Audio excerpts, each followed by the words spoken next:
Started. Good evening, everyone. Welcome to the Grand Lodge webinar series. Tonight we will be talking about King Solomon's Temple in fact and in lore. As we have talked about previously, this is not a tiled meeting, so please govern yourselves accordingly. The session is being recorded. Please keep yourself on mute during the presentation. If you do need to speak, you can use the spacebar to unmute yourself temporarily. Use the chat feature to send questions to the host, and we will cover them at the end. Close to the end, I try to hit it about 5 minutes or so. There will be a poll submitted. Please do submit that before you leave. And the recording will be posted on the Grand Lodge YouTube channel with a link from our website here in the next couple of days. It takes me a little time to sit down and upload it, but next week, we'll be talking about the introduction to the Scottish Rite Masonry in Minnesota. Worship Brother Bradley will be coming back and doing a presentation, and then we'll be talking about York Rite. We will be taking a break for the annual communication, and then Worship Brother Terry, as we were talking about here a few moments ago, has a 3-part series coming up on deism and the religious philosophy of Freemasonry. The show and tell challenge is still going on, so please be sure to submit your answers to the one of the 3 questions here, and for your chance to win that commemorative plaque. As part of the upcoming annual communication, the Minnesota Masonic Charities is going to be hosting a Masonic history and mystery event. Please check out their site for more details and to register. And now it's my pleasure to introduce Most Worship Brother Terry Tilton for the presentation. Most Worship Brother, share a screen with me. We'll make that happen here. Let's see. You have ability to share your screen. Yep, there it is, and we will put it up here to from the beginning. Let's see here. There we go. Well, it's a joy to be with you tonight, my brothers. One of the joys of Masonic education is that you reacquaint yourself with some of the things that you've read over the years, but also you get a chance to dig a little bit deeper into them. And tonight I want to talk about Temple of Solomon, in fact, in the Masonic lore. As you all may be aware of, according to the biblical tradition, King Solomon built Israel's first temple in Jerusalem in 960 BCE, should be BCE, before the Common Era. And it stood until its destruction in 586 BCE by the Babylonian armies of Nebuchadnezzar. Tonight we're going to talk about the temple and its historical antecedents, what we know about it, and also then the history of Masonic tradition and lore relative to the temple in Jerusalem, which is such a significant part of our ritual. I want to begin by talking about biblical myths, traditions, legends, and lore. And let's begin by asking the question, what is the definition of a biblical myth? Now, we all have been taught, maybe in high school, reading the Greek classics about the mythology of the Greek gods and how they manipulate people and their wars in the netherworld are, in fact, sometimes lived out here in this world. We want to begin by asking ourselves, what is a myth? A myth, and this is one definition, a myth is a legendary or traditional story that usually concerns an event or a hero, with or without using factual or real explanations. A myth may also mean a popular explanation in figurative language of certain natural phenomena. And we're going to take a look at that in a moment, more especially as we look at some of the biblical myths. I often in my study classes for my church groups make the distinction that myth as a Greek myth is not the type of mythology that we're talking about in the Bible. The mythology in the Bible is a mythology based upon trying to convey some truths that are universal. Now, we can talk about traditions, and traditions, of course, are built over time and harken back to perhaps some point in time historically when they began.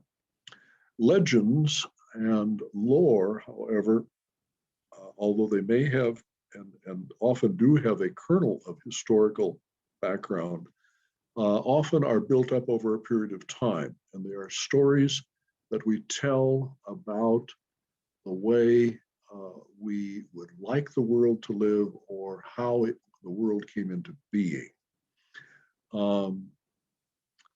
We'll talk a little bit more about that. So how do we understand historical fact from traditions, legends, or stories to explain natural phenomena? Well, I've put up for you a couple of slides about the creation and the fall from paradise, the biblical stories, and I put them up because I think we sometimes need to be reminded, just as in Masonry, we too easily equate the rituals and the lectures as being literal in all parts, we often do the same thing with the Bible. And the Bible has some obviously figurative or mythological parts. The creation story is a good example of that.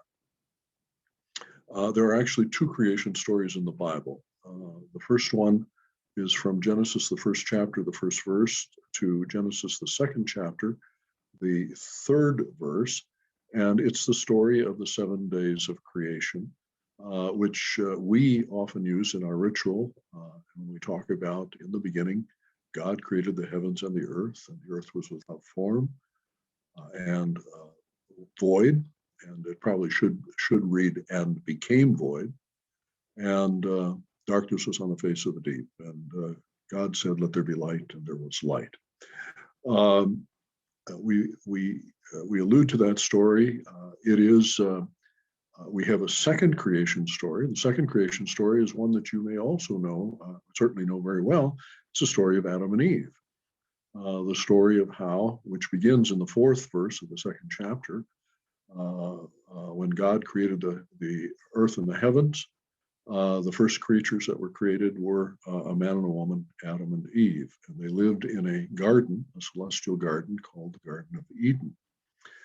They transgressed or did not follow God's laws and consequently brought shame upon themselves, eventually were vacated from the Garden of Eden. These are biblical myths. They are not meant to convey a literal interpretation of the words. How do we know that? Well, in part, we know that because we have two of the stories. Number one, although they have in their essential parts the significance that God created the world, they share different details. Secondly, they come, we know, from different times in the history of the Hebrew people. The opening story is a story that comes from the creation of the world according to the Canaanite culture, which was very prominent until the Israelites moved the Canaanites out of Canaan and took over the land of Palestine.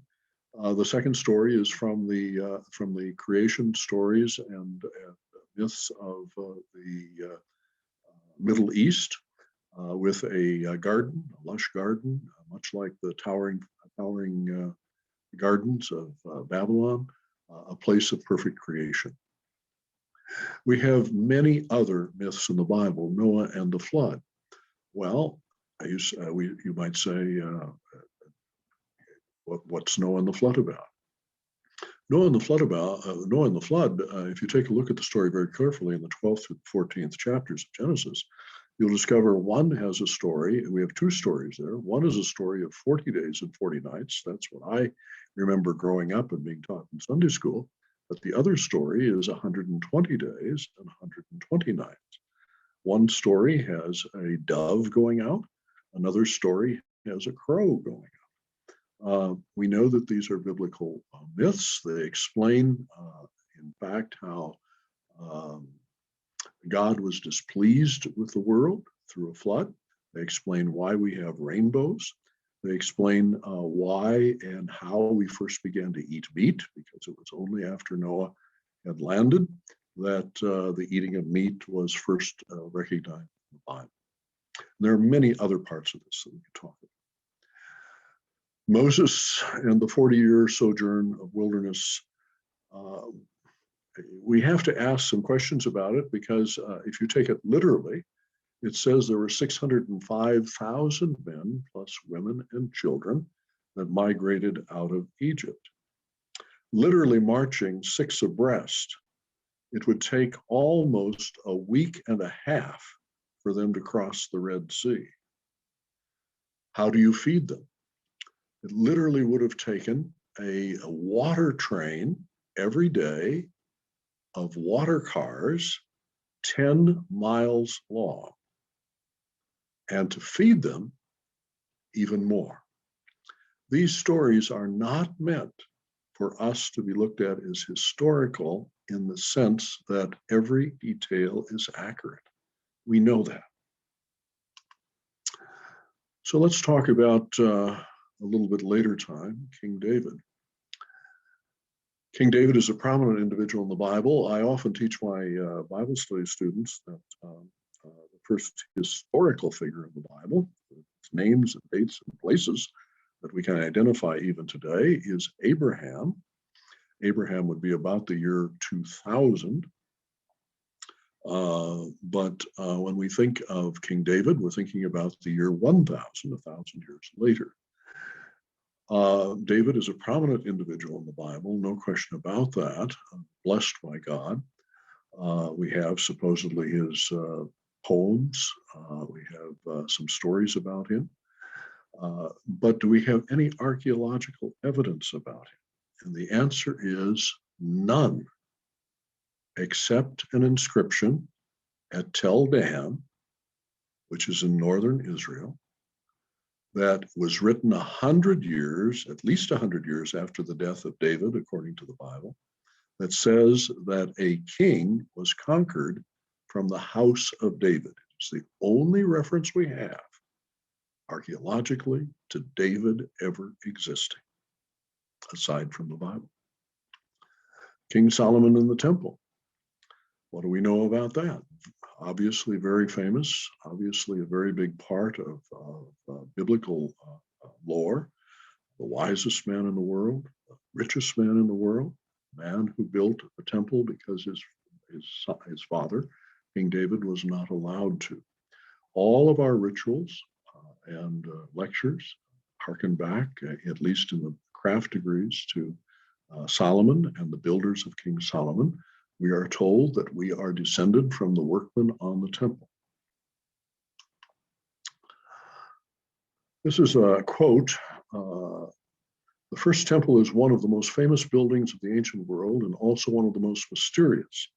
The temple's fame stems from the prominence it is accorded within many biblical texts. These passages describe the temple as a sanctuary for God, or Yahweh, the God of Israel, who is said to dwell within. The mystery of the temple poses to us today is that there is no trace of the structure that has been unearthed in Jerusalem. This dearth of archaeological evidence is due to the fact that the building would have been located on the Temple Mount. Excavations are not allowed in this area because the site is holy to both Muslims and Jews. For this reason, our understanding of the temple's history, function, and appearance depends on how the sanctuary is depicted in the Bible, and indirectly how other contemporary temples were constructed by neighboring peoples in the Iron Age period. That's a quote from Dan Pioski, an assistant professor of religious studies at Georgia Southern University. It is, in fact, a seminal quote because it is accurate in every detail. The temple, as we know it, was patterned after the wilderness sanctuary, a pattern for the temple. You may remember some of the parts of it, but I'll remind you of them here in a few moments. The temple, of course, was built for the Ark of the Hebrew God. The Ark itself was a box, approximately 2.5 feet wide by 4 feet long by about 3 feet high, covered in gold with 2 cherubim on top to represent the presence of God. It was taken with the Israelites. It was built during the wilderness sojourn and was taken with them throughout the sojourn, ultimately deposited in its first temple in Jerusalem, built by King Solomon, according to the Bible. This is an isometric rendering of King Solomon's temple. We know, according to the Bible, approximately what it looked like. You're obviously very familiar with Jachin and Boaz, the bronze pillars that were the porch of the temple. The inner temple, or the holy, was where the priests would go, only the priests, to offer the showbread, to light the menorah, and to offer prayers. Once a year, the high priest would go into the Holy of Holies, which is the back section which contained the Ark of the Covenant, and he would, at the Day of Atonement, would sprinkle blood on the ark, asking for the atonement and forgiveness of God's people. What's interesting is that they can never quite be assured that the high priest was going to be accepted as holy, and so whenever he walked behind the curtain into the Holy of Holies, he had a rope tied around his waist, so that if he was struck down by God or died, they would have some way of getting him out of the Holy of Holies. Interesting little sideline. The isometric drawings of King Solomon's temple, the front drawing, of course, as you can see, is the porch with the bronze pillars. The center drawing there is from top looking down with the porch, the holy, and then the Holy of Holies. You'll notice that there are steps going up to the Holy of Holies because from a side view, this would be looking from the south-north, the Ark of the Covenant was placed upon a rock. The threshing, sometimes called the threshing floor of Aruna, and the rock that was used by, tradition says, by Abraham to sacrifice his son Isaac. That particularly makes it holy in the Bible. I'll mention some of these things a little bit later on. You'll notice on the outside of the temple, there are rooms, and those are storage rooms. They actually went up 3 stories high and were used by the priests. This is again another isometric drawing. You can see the direction of the porch and the Holy of Holies and the sanctuary, or the Holy of Holies, the Holy and the Holy of Holies. Another rendering of King Solomon's temple, 960. We do not know what it looked like on the outside. We know to some extent how it was constructed, but we simply do not know exactly what it looked like. You can see the altar in the front of the temple. We know that that was there. You can also see the bronze laver that was used for washing the sacrifices that were put on the altar. This is another section of the Holy of Holies. In this one, there's an upper chamber above the Holy of Holies, and you can get a little bit idea of another drawing of how it might have looked. Again, we do not know for sure. The Holy of Holies would have been absolutely dark at all times, and the curtain was in front of it to separate it from the holy. Only once a year was it opened for the high priest to go in. The Sakura and the cave beneath the rock. Sakura in the Arabic language means rock, and the dome of the rock is, which is on top now of what is believed to be the former temple of Solomon, is called the Dome of the Rock because the rock is sacred to all three monotheistic religions, Muslim, Jewish, and Christian. And you can get some idea of what it might have looked like there, but I'll show you a few more drawings as we go a little farther down the line. As I mentioned to you, we know the Bible accounts that the temple had storage rooms around the outside 3 levels. The Holy of Holies of the Ark with a covering of cherubim and a Sakura, believed to be the site of Abraham's sacrifice to Isaac, and the thrashing floor of Aruna, as it's called. We think it would look a little bit like this. The room was perfectly square, and it was its height, its width, and its length were identical. I'm trying to think of the exact dimensions now, and they've slipped my mind, but we'll eventually come up to it again. You can see the cherubim on the Ark of the Covenant, on the Ark itself, and then the 2 larger cherubim with their wings nearly touching over the Ark. The layout of the first temple, according to biblical sources, there would have been the temple in the background, the porch in the front of it.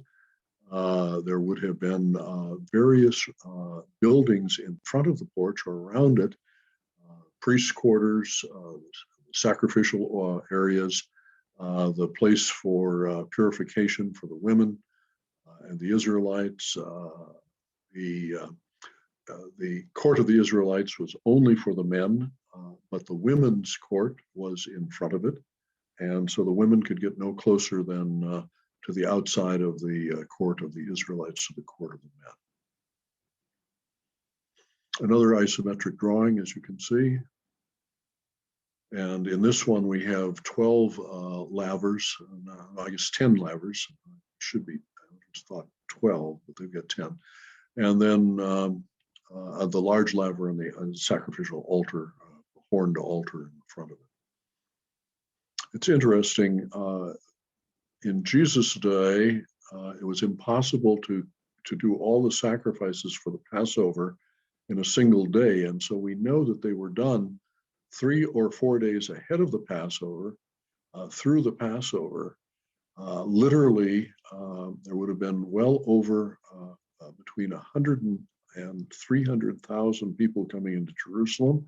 And we believe that there would have been literally tens of thousands of animals sacrificed during that time. As you probably remember, there was the destruction of the first temple in 586 BC by King Nebuchadnezzar of Babylon. It took a Persian ruler, Darius, to take over the Babylonian Empire by 538 BC, and he allowed the captives from many nations that the Babylonians had taken to be sent back home, those that wanted to. Now, you would think that maybe all of the Jews went back home, but the reality is only a very small number ever returned back to Israel, according to tradition, because they were so well off in Babylon that they saw no reason to, and Darius was considered the savior of the Jewish people. Ezra and Nehemiah will come back. Nehemiah will build the city walls. Ezra will start the building of the city temple again. It is recorded that when the people saw our dedication of the new temple, saw it, they wept, at least those that had seen the first one, because it was not anything nearly as grand as the first temple of Solomon. Second Temple Mount after the exile in Babylon. I'm showing you a number of sketches by Dr. Lean Rittmeyer. He did extensive archaeological work on the Temple Mount in the 1990s, late 80s and 90s with his wife, literally marking every stone that was visible on the Temple Mount and determining when it had been placed and its age. This is his reconstruction of what the Temple Mount looked like. You can notice that it is perfectly square. That is 500 cubits long and 500 cubits wide, approximately 750 feet by 750 feet with the temple in that location. Another rendering of the Second Temple completed under Ezra, 515.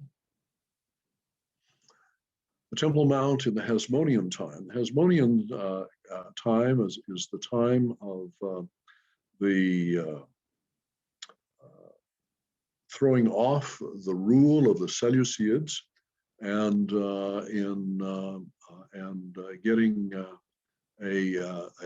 finally to have Jewish rulers, which started approximately in 187 BC, ended in 47 BC, when Julius Caesar took over Palestine and made it into a vassal state of Rome. What is interesting, though, is that you can see the yellow part in the picture is the addition at the Hasmonean time to the Temple Mount. It is not exactly square, but we know that that is the addition to the mount. The pink there is where the temple would have stood, to the best of our knowledge, on the height of the rock on the Temple Mount. This is a Rittmeyer reconstruction of Herod's Temple Mount. Herod expanded the Temple Mount very significantly, although the dates of 2019 BCE until,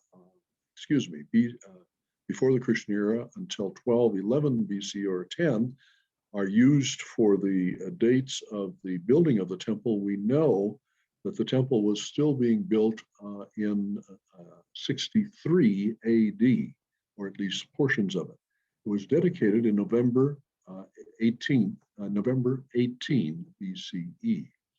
You can see the mount, and the corner that is closest to you is the pinnacle of the mount. The height of the pinnacle we estimate to be over 320 feet. There would have been a Royal Stoil on the right of that, and then the Temple Mount with all of its precincts.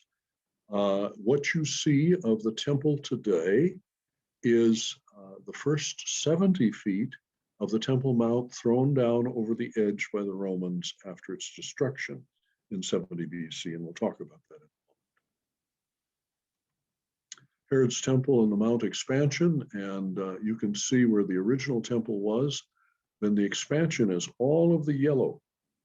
Significant expansion, made it the largest Temple Mount in the world, and it still is today. It was expanded not by filling in, but by building up arches one level upon another. And it's an interesting construction style, but it's a very typically Roman construction style, and it saved having to move a tremendous amount of earth. King Solomon's stables right here. And then eventually over the top of this section will be all of the Royal Stoil, as the case might be. The Fortress of Antonia will be in the back of this. It isn't shown on this slide. Isometric view of the Herod's Mount and the expansion. It gives you a little bit better idea of what we know about it. There were stairs that went up literally from the ground level, walking up through the Temple Mount to get onto the main platform in a couple of different directions. There also was an arch, Robinson's Arch, one of the largest arches, as a walkway to get up to the top. So much I could tell you about this, but we just don't have time, but it is truly phenomenal. Inside Herod's Temple foundations, here we see on the western wall, you can actually walk behind the wall that you see of the western wall. And inside, you can see the stones that were brought in by Herod to build up the wall. One of the largest stones weighs 517 tons, is 45 feet long, and 22 feet high. Now, it is almost impossible for us to move a stone that large today with modern equipment. So one of the questions you've got to ask is, how did they move them? And there's a very simple answer. They rolled them from the quarries up above the Temple Mount on rolling logs all the way down and put them in place. It was an amazing architectural feat. Here's a little cross-section of the Royal Stoil. The only reason I show it is it happens to be the place where the Sanhedrin would meet during Jesus' time, and time that we know that they were a major part of the temple authorities. This is the southwest and western southern entrances with Robinson's Arch, the way we believe it looked, according to Lane Rittmeyer. And on the right picture, you can see the Hulda gates that go up through the temple wall, up to the main arch, the main temple mount. Quite amazing, absolutely amazing. This is also another reconstruction of that temple mount and what it might have looked like at 70 AD. And then the additions by King Herod, not exactly sure what was added on to the temple itself, except to say that we do know that he covered the outer walls of the temple in gold, and it was so bright that when the eastern sun shone on it, you had to avert your face because it was too bright to look at directly, according to biblical tradition. Herod, of course, was the governor of Galilee from 47 to 37 BCE, and then became king by 37 BC, died in 4 BCE, was king, ordered as king by the Roman emperors. He was the last king of Israel. After that, the empire was ruled only by governors. General Titus lays siege and storms Jerusalem in the uprising of, which began in 66 BC, AD, or CE, as we know it, and by 70 CE got to Jerusalem.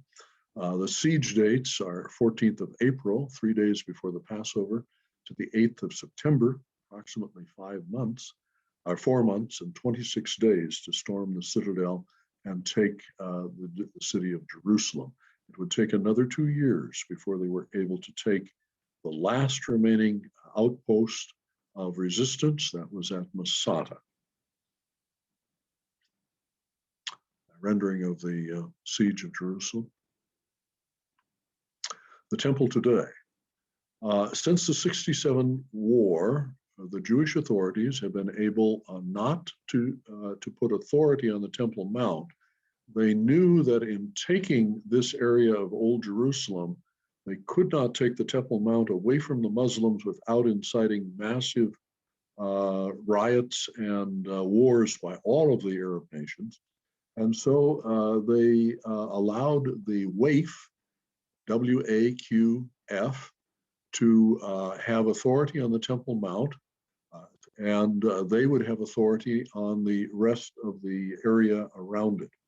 You can see the stones that were thrown down from the top of the Temple Mount by the Romans. Interesting to note, and you'd have to ask yourself, how would you be able to push stones that large over the side of the building that were cemented in? And the answer, there's only one answer to it. They drilled holes in the stones and put flaming pitch torches in them to crack the stone in order to push it over the edge of the Temple Mount. In successive years with the Muslim authorities in the Ottoman Empire, the Temple Mount was raised, or the Temple Mount was fortified, and also under the Crusaders. Today, though, we see approximately only 2/3 of the original temple. On the left-hand picture is the western wall with the men's court on the far back and the women's court on the front. And on the right-hand side, we see the excavations that were done on the southern area of the Temple Mount by the Jewish authorities. What do we have of the evidence of that the first temple ever existed? And the truth is, we have exceedingly scant evidence. The Temple Mount Sifting project began in 2004 when 9,000 tons of debris from the southern Temple Mount area were discarded by the Waqf to build the El Marwani Mosque. This was that mosque was in the place of what we call the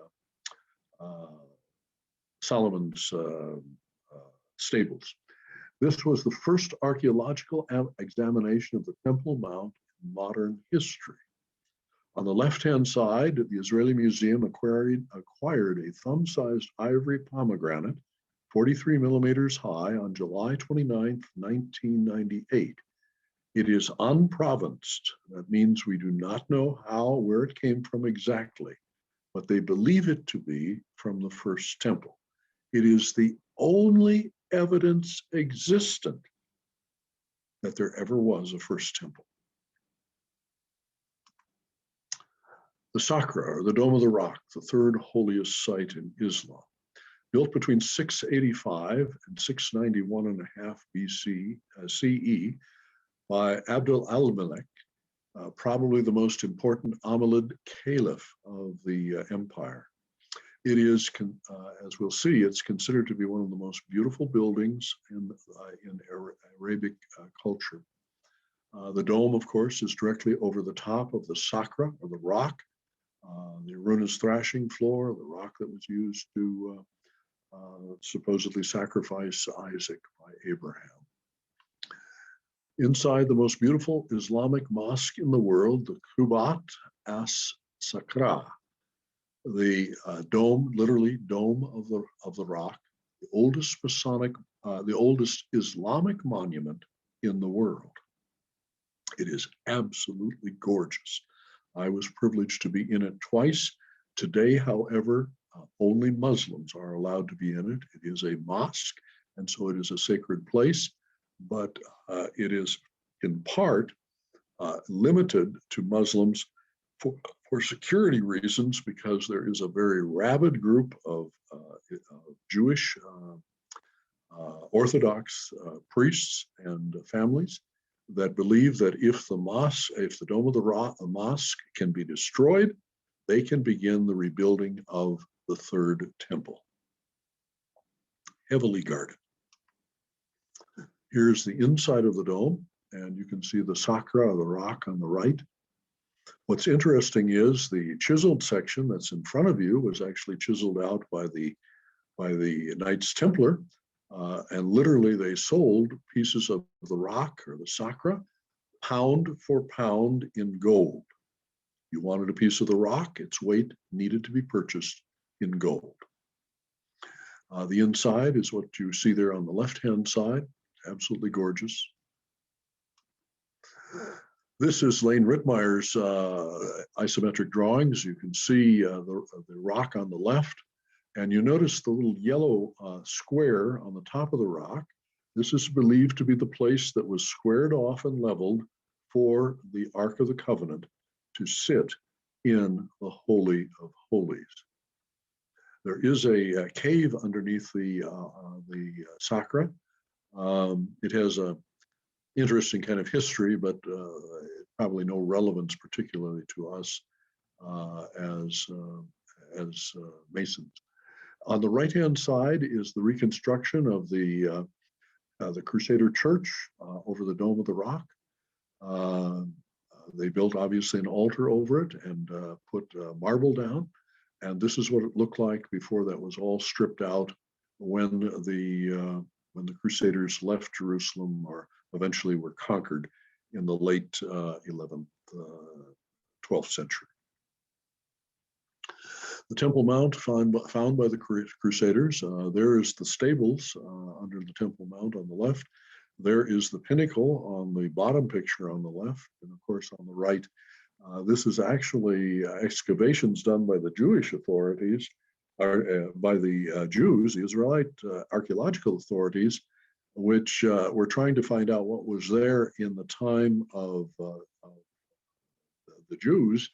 The Muslims were just aghast that they were literally tearing up the Muslim houses and buildings that were there, and it caused quite a fervor over the last number of years. Masonic lore and the temple in Jerusalem. Freemasonry is blended indestructibly with the rites, ceremonies, and the traditions of Hebrew worship. This is a quote by Robert W. Browers in 1899. The question that you've got that I might ask you is this true? Alex Horn, writing in the early 1970s, says, in our craft lectures and those of other associated Masonic rites, numerous traditions respecting the building of King Solomon's Temple, in which we find recited some of the architectural and ornamental details of that mighty edifice, and details of some of the personalities involved, from all of which we attempt to derive a suitable symbolism leading to an ethical and spiritual philosophy. The basis of all of this is what Mackey and others have appropriately called the legend of the craft.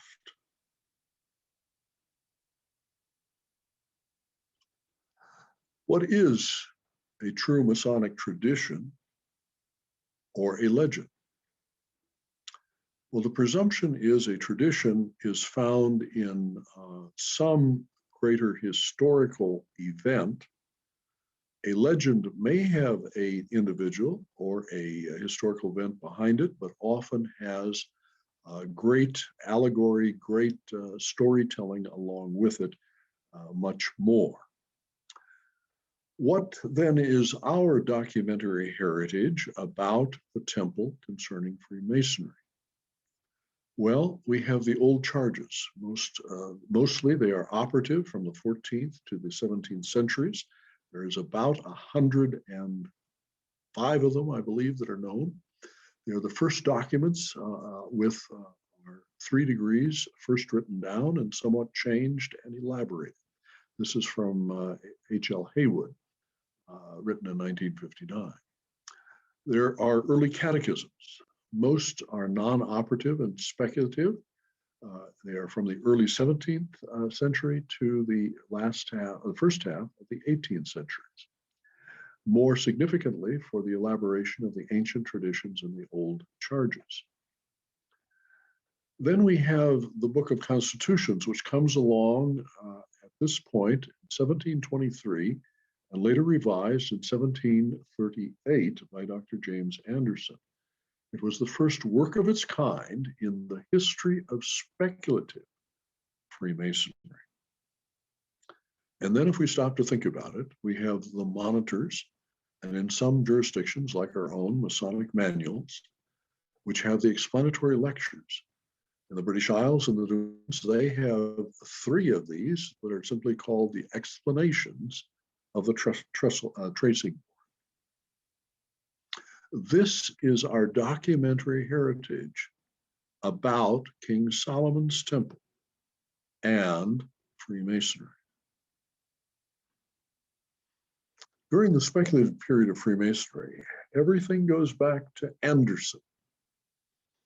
That is a quote by Alex Horn, and it simply represents the fact that almost all that we know and have in our lectures and what we teach as traditions go back to the Constitution, which was first put together by Dr. James Anderson. Dr. Mackey tells us that he has exerted a considerable influence upon the legends, subsequently framed, and especially upon all the rituals, and indeed upon all the modern ideas of speculative Masons. I don't know if any of you have ever read the Book of Constitutions, but I would encourage you to do it because it is the floor work, the foundation for almost everything that we know in Freemasonry today. William Preston would come along and he would write the Illustrations of Masonry, which was an exceedingly popular book, based largely on the Book of Constitutions by Dr. James Anderson. The illustrations were not pictographs or illustrations in the sense of pictures, but they were more an exposition and an elaboration upon what Anderson had written. The Masonic legend of King Solomon's Temple surely can go back to the Cook manuscript, which is the earliest that has a mention of it, 1410. So we can trace it back, although that manuscript is an operative manuscript.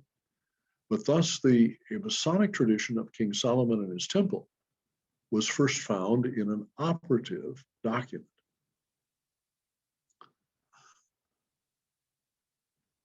William Smith Webb cannot be not mentioned.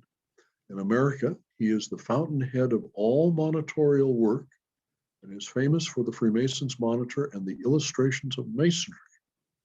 His dates of living were 1771 to 1819.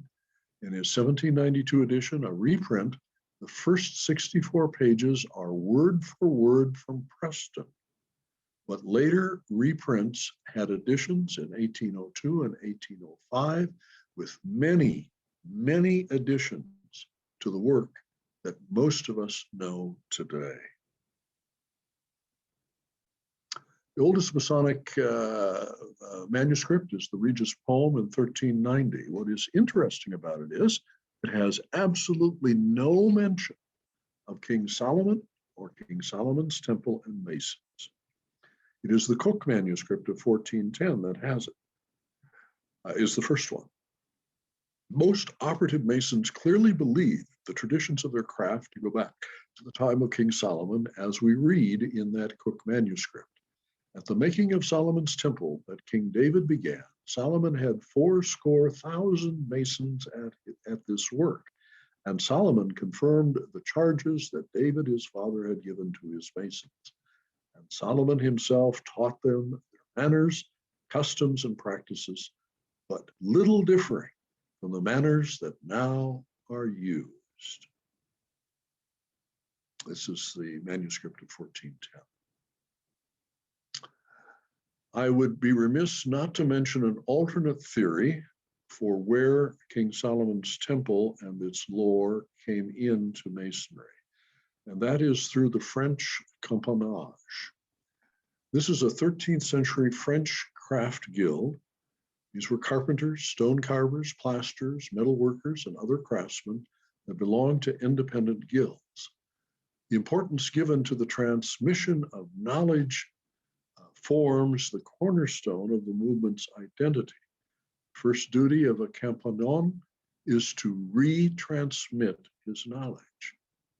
Documents indicate that they believed they were the descendants of the Jerusalem Templar builders, and they had 3 levels or degrees: apprentice, aspirant, and compagnage, or companion. I'm not sure that any of you may be aware of this group, but it is a theory that has been toyed with no real evidence of connections to English Masonry as we know it, although it would be foolish not to say that maybe that the idea of King Solomon and his temple as builders did not come perhaps from something that was in existence already in the 12th century in the French craft guilds. So some conclusions. Scant archaeological evidence exists from the time of King David or King Solomon to corroborate the temple story. Traditions and legends may have some historical basis in fact. Masonic traditions and legends of King Solomon's temple are first associated with the operative craft and the old charges in the 15th century, as I indicated, 1410. Dr. James Anderson used those old charges to elaborate and embellish a historical history, a tradition for the craft in the constitutions of Freemasons. This was again elaborated on by William Preston, Thomas Smith Webb, and the monitors from which our rituals and our lectures come today. Well, my brothers, that is what I wanted to share with you tonight. Stop sharing here, and we will pick up your questions. Surely you've got some questions or something you'd like to ask about. So fire away and let's see what we can come to an agreement on, or not admit we are ignorant and don't know. Brother Adam, you posted a question in the chat. Do you want to ask that one? You need to absolutely. mute. Thank you. If there isn't any archaeological digging in or around the temple grounds that's allowed, are there any alternative methods that anybody allows, like maybe flybys and planes or helicopters with some LiDAR some of that ground penetrating sonar or anything? I can't answer that, except I can only imagine that it must have been thought about. LIDAR and ground penetrating radar really requires, I recall it, for any depth, something that's on the ground, literally over the surface. Okay. But what's interesting is we have virtually every stone that can be seen. We know exactly what date it was put there. There are no stones that we can date to the time of King Solomon. Okay.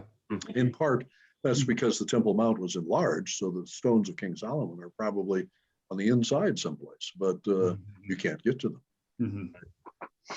There is a fair amount of, or let's say, evidence, or maybe circumstantial, maybe real, that the Templars have been were digging for approximately 10 years in around this particular area. Yeah. There's not a lot of specificity, or Yeah. some Yeah. say that Yeah. was Solomon's staples and the like. Is there any evidence in around the existence of King Solomon's temple that arose out of the work and or the efforts that they deployed? Well, I would point you at a document that you may not have heard of called the Cremona Document, which only came to my attention about 3 years ago. The document purports to tell of 6 nights in about 1130. They conquered Jerusalem in 1099. 1130, and were able to get into the inner sanctum of the temple, or at least an area in the inner sanctum, discovered significant documents, which ultimately drove a group of them here to the Americas. And what's interesting about it is we have significant archaeological evidence that is only found in those documents that we have verified. It's a fascinating story, and I've been working with Scott Walter, among others, on it. Interestingly enough, we're hoping through a particular story, and the one that we worked on for almost 4 years before that, the journals of Prince Henry Sinclair, which are tied in unbelievable ways. We don't have nearly as much archaeological evidence for the journals, but we have spent literally thousands of hours vetting the names, places, and events. Found not a red flag point at as being absolutely false in a series of diaries that begin in June 1346 and do not end until July 1770. 17 generations, father to son. It is a fascinating story. Wow. Joel, you said you had an item as well. I just wanted to respond to the first question. Can Please everybody go hear ahead. me? Yes, we can. Please go ahead. Sure. If you remember the slide that was shown of the very large stone that was said to be of Herod's building, that is actually the outer western wall, subterranean. It's the outside of what would have been the temple. And it represents a depth of approximately 75 feet below the surface. Yeah. And that's why we can't use ground penetrating sonar on the Temple Mount, because basically down to 100 feet is still from the Roman era. Yeah, if you go to the Tropian Valley, which is the valley to the western side, that's all filled in. You can actually walk 30 feet underground there with excavations that have been done. I'm not sure they went down 70 feet, but they went down a number of feet on. They could not go down on the eastern wall because that is filled with Muslim tombs. But the southern wall and the western wall is where most of the excavation work was done. And that's where you see those massive stones that were thrown over the edge. The building was a massive building. There's just no two ways about it. It's unbelievable archaeologically and architecturally to see how it was built. I don't know if you've been able to be there by any chance, Brother Joel? Yes, actually, I have. I have several relatives who live in Israel. Okay, sure, wonderful. Yeah, wonderful. Yeah, then you got to. Then at least you have maybe a little more firsthand knowledge of things. I've been there twice. Quite frankly, I don't have an interest to go back unless I was doing an archaeological. The only remaining portion of Herod's temple is not the temple. It's the outside western wall. There is no currently known stones or any part of any of the two temples that are still. Right. And we have found no evidence of them. Now, the Sifting project has found a lot of items. What's interesting is none of them seem to go back to David or Solomon. They come from periods just a little bit after that. You would think with, the kingdom as vast and as expansive as Solomon and David had, that somehow there would be more evidence of their existence. But from a biblical standpoint, there are a number of biblical scholars that believe that the dating of the scriptures is off, and also that the Jewish people, the Bible as we know it was written in the 6th and 5th centuries BC, at least 400 years after the events that they purport to talk about, at least related to Solomon and David. And just like in your family, my family had a tradition that one of my great grandfathers was a butcher who was killed on a bridge in Ukraine, in a German village there.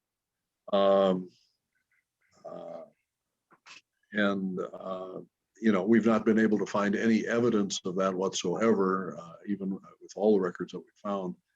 But stories get started and they grow, and more in particular when you're talking about trying to identify yourself with a personage in history, to give credence to who you are and what you are, the story is enlarged. Now, I'm not saying that it's a lie. I don't know that. I do know that it is a story, and stories tend to be embellished. And so much, we do have historical sections of the Bible, no question about that. We have poetic sections, we have wisdom sections, but we have a tremendous amount of material that is allegorical. We tend to read it literally because we like it. It seems to make the most sense to us that way. And we very seldom get down to the allegorical level or the deeper level of meaning. What's interesting is the Jewish rabbis in the Mishnah have 17 volumes of collected wisdom literature about these things that are the stories that they tell about how these things came to be and how they explain them and their meaning. And the meaning is always something beyond the level of the words themselves. We in Freemasonry are stuck in the same type of thing. We want to believe what we teach, and we want to believe it as literal. And we forget the allegorical and the moral applications of it, or at least the deeper connections to it. And the stories have been carried down because of those deeper understandings. I'm not saying that craft masons didn't understand that they were descendants of King Solomon. They certainly did in some of our operative documents, but the speculative members of Freemasonry must have had a better knowledge, or at least a better understanding. Terry, would you be so kind to speak to these allegorical interpretations of King Solomon's temple? I think we have an abundance of more speculative description as to how it all looked like and what it all served. But you touch on a good point, and that is, what should we view as being the allegorical lesson and or message? Yeah, there's no question. The allegorical lessons are related to integrity, to honor, to faithfulness, to immortality. There's no question the story of Hiram Abiff is a tale of immortality. I mean, that's the reason we have it. Every major allegory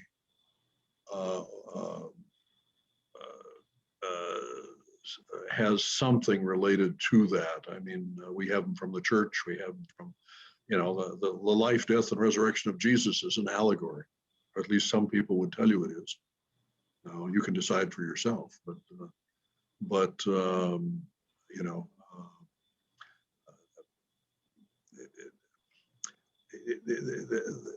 the question is, does it lift you beyond the present to see yourself in a larger plane or a larger purpose? And that is what we teach. And the stories of King Solomon and Hiram Abiff and Hiram, King of Tyre, and the stories that we tell about the building of the temple and the tools that we use are all for those purposes. Very well said. Very well said.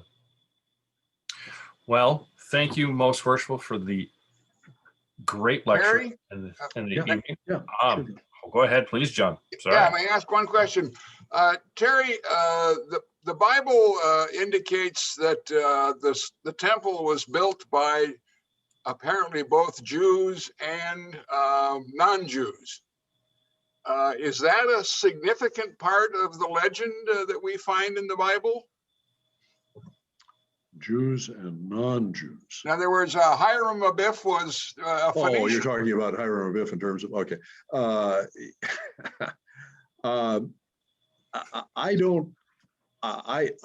think Hiram, King of Tyre, Solomon had a project that he could help with and establish ties to make that happen. He did not have the cedar and the wood necessary on his own property. So those ties were necessary, but we have Hiram, Solomon is the master. Hiram, King of Tyre, is the senior warden. Hiram Abiff is the junior warden. We've simply given titles to these people in relationship to the ritual that we want to convey, and we've put symbols with them, we've put stories with them, and the temple being built with items that were from other countries simply showed that Solomon was a wise man and could use his wealth to build something from many nations which all would respect and honor. And that's a big part of the Bible story. This was an edifice that was more royal and more beautiful than any other. So that's probably how I would interpret that, John. Thank you. And again, as I was saying, thank you, Most Worshipful, for the great lecture and the presentation. And thank you, brothers, for joining. And we will call it an evening unless there's another question that we want to bring up. Again, thank you. Thank you. Most Worshipful. Wish you the best. God bless everyone. Stay safe. We'll see you in another week or two here down the line. God willing. Okay.